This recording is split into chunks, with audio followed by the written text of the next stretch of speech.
Okay, part 4. This is nuts. I'm sorry. I ramble too much, and it's a really crazy thing. But, I'm starting to feel good now. I'm got over that weird feeling, so. Basically what happened was, you know, I had to have surgery done on this wrist, because I had it drained too many times. It appeared when I was working as a secretary, for my former high school. And, you know, they kept draining it, come back, draining it, come back. Finally, I was told, look, come back in to have it drained again. I'm going to refer you to a surgeon. I was like, oh, okay. Well, it didn't come back at all. And I was like, sweet, it's not coming back. Yes, I'm done. No surgery, please. You know, and, you know, so when I finally came back again, I was like in a really shitty point in my life. And I didn't have health insurance, I didn't have squat, and I had already was on the verge of burning that bridge with my high school because of my shitty attitude. And they said, look, sorry, we're not paying for this surgery. Why not? Well, it's not necessary. Yeah, it is. I can't do my job. Well, that's not really our problem now, is it? Because you had everything and you threw it all away. You had all these opportunities and you threw them all away. What do you want from us? I want some compassion. I want some understanding. No, you want another free ride. Sorry. You have no more tickets. This is not a free ride. You have to grow up. I don't want to. You know, I was being a shithead. And,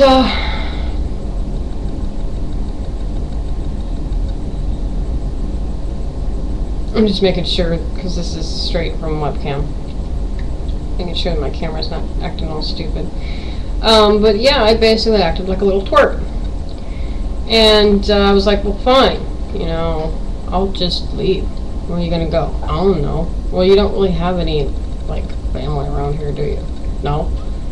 So you'll have to go into a shelter. Fine. I was like, because, you know, this and this happened to me, and y'all don't care, and they're like, whoa, whoa, whoa, that happened? Why didn't you tell us when we took you back in? We could have gotten you therapy, we could have gotten, you know, this and that, and I was just like, no, y'all don't care, so I'm done. I'm over it.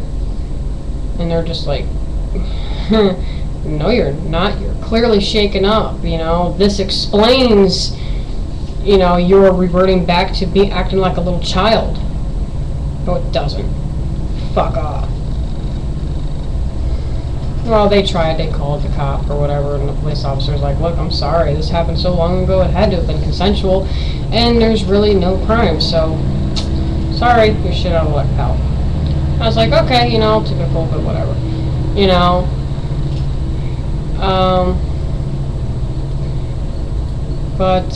Yeah, it was pretty shitty. Then, in March of 2001, I ended up living in my very own first shelter as an adult. I was in one when I was 5, but I was thrust back into it again at age 21, or age 20, before I turned 21. I was like, holy shit. Then, the roommate I had, she had an eating disorder, and she was trying to tell me I had one, and I was like, go fuck yourself, bitch, you have no idea. And she was from England, so I told her to go back to England, tell the Queen I said hello. And the very next day, I told them I want out of here. I can't stand that bitch. I think her name was Elizabeth, too.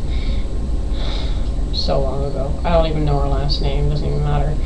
But I was just like, you know, that girl is a fucking hoity-toity little fucking cunt that thinks her shit don't stink. She wants to bitch about our government. Well, guess what?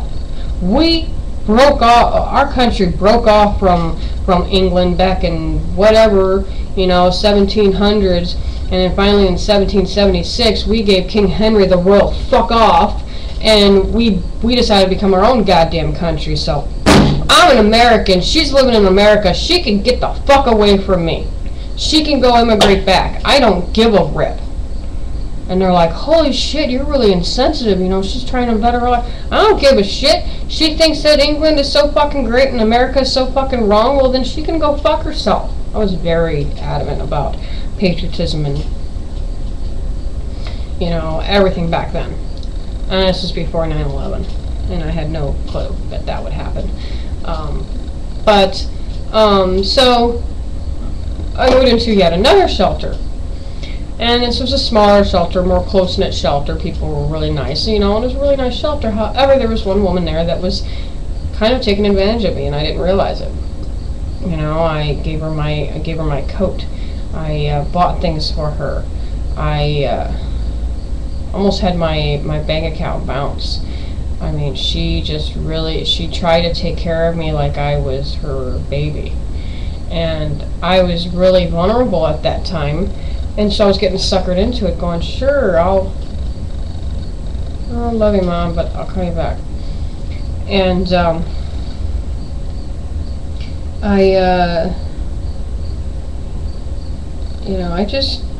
it's just really stressful. Ended up going, well, you know, I can't do this shit. And I called up my daddy, and he sent me money for bus tickets. So I took the Greyhound all the way from Omaha, Nebraska to Monteagle, Tennessee. Then while I was in Tennessee, I got food poisoned really, really bad, and I was sick all night long one night. I mean, it was like, I don't know, I was sicker than a dog. And my stepbrother did not want to take me to the hospital. He said I was just trying to get attention. I was just this stupid little kid. But sincerely, I was like, dude, no, I don't feel good. I feel like crap. I'm throwing up all over the place. I'm throwing up boot laces. I mean, it's like, oh my God, it was horrible. My dad thought I was going to die that night. He was holding my hand. He was terrified.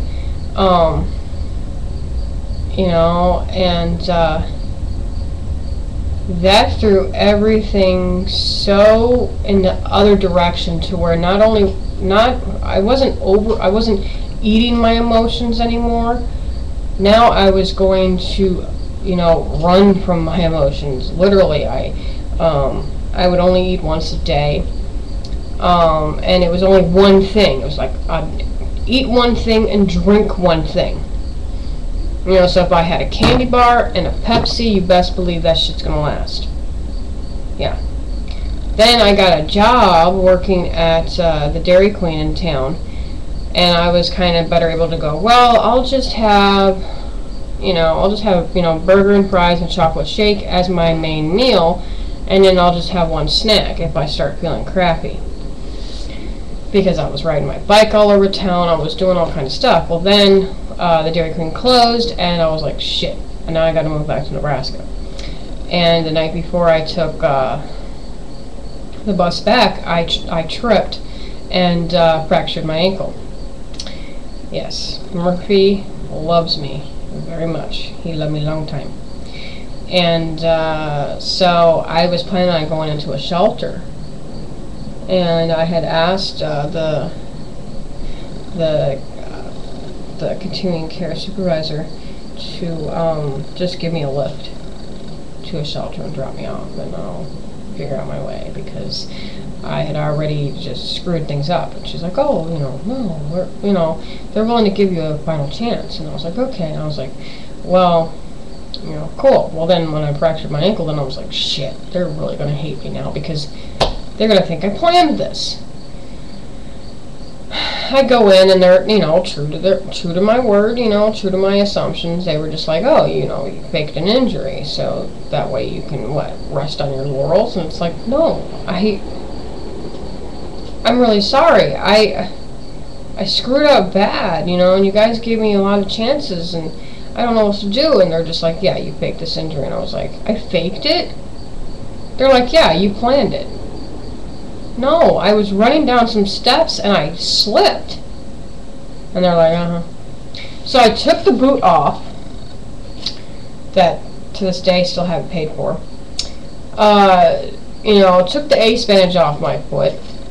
I'm not going to show you my leg because it's hairy and scary.